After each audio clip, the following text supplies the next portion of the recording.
e por terem sido disponibilizadas cópias digitais do parecer do relator, dispenso sua leitura. Com a palavra o relator, deputado Daniel Almeida, para proferir seu voto. Por favor, deputado. Direto ao voto.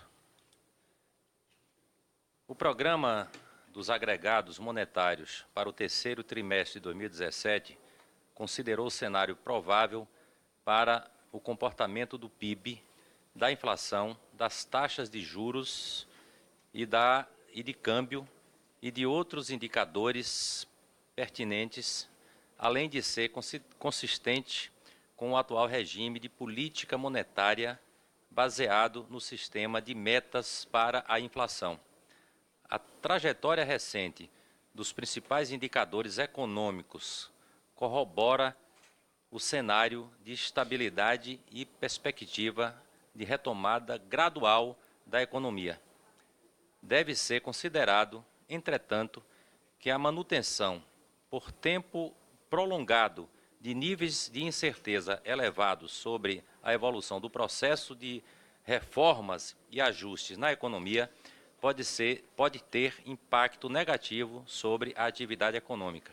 A economia permanece operando com alto nível de ociosidade dos fatores de produção refletido nos baixos índices de utilização da capacidade da indústria e, principalmente, na taxa de desemprego. O mercado de trabalho, mesmo registrando alguma recuperação nos últimos meses, segue contribuindo para o reduzido dinamismo dos dois gastos com consumo.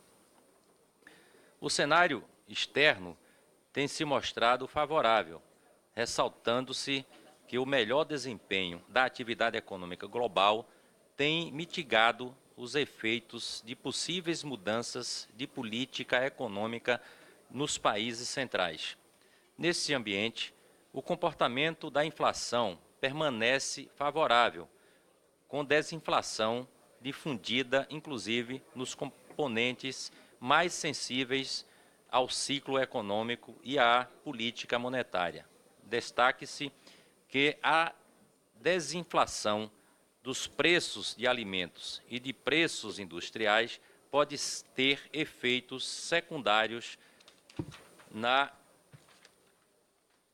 inflação, favorecendo recuos adicionais das expectativas de inflação e da inflação de outros setores da economia. Reconhecemos que a execução da política monetária é uma mistura de técnica e arte.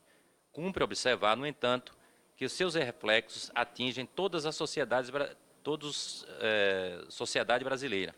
Desta forma, seria natural e desejável que os representantes do povo pudessem conhecer os meandros dessa atividade tão delicada e importante.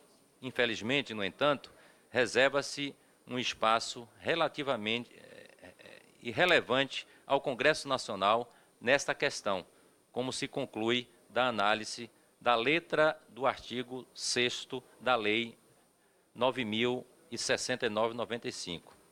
De fato, o inciso 2 desse dispositivo preconiza o exíguo prazo de 10 dias para que o Congresso Nacional rejeite, mediante decreto legislativo, a programação oriunda do Executivo, a contar do seu recebimento.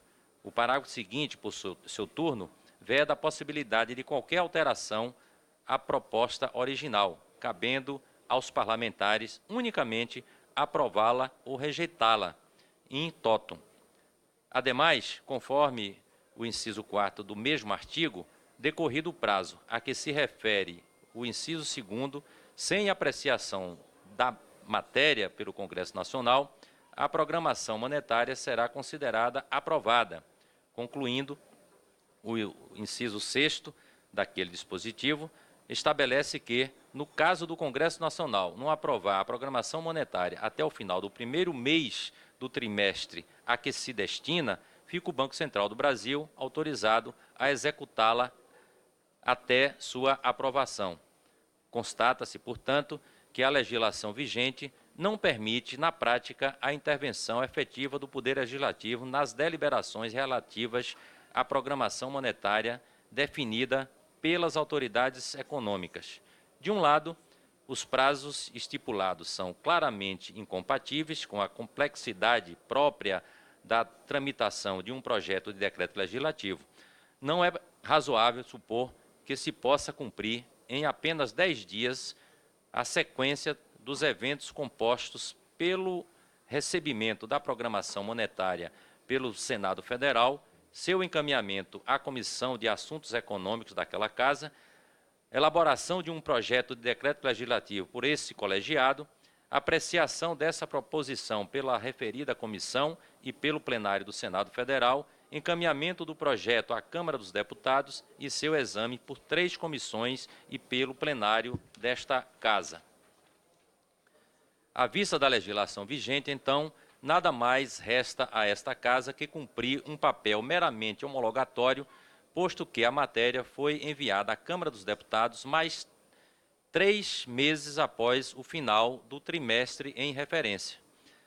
A considerar ainda que o regime de metas da inflação pressupõe que os saldos dos agregados monetários deixam de ser variável de escolha do Banco Central. Deve-se registrar, ademais, que os parlamentares jamais foram informados dos elementos técnicos indispensáveis para o conhecimento dos critérios e das premissas utilizadas pelo Banco Central na formulação das propostas. Resta-nos, assim, infelizmente, pouco mais do que chancelar a decisão tomada pelo Poder Executivo. Por todos esses motivos, a bem da formalidade legislativa, votamos pela aprovação do projeto de decreto legislativo 892 de 2018. É o voto, nobres deputados. Em discussão. Encerrada a discussão.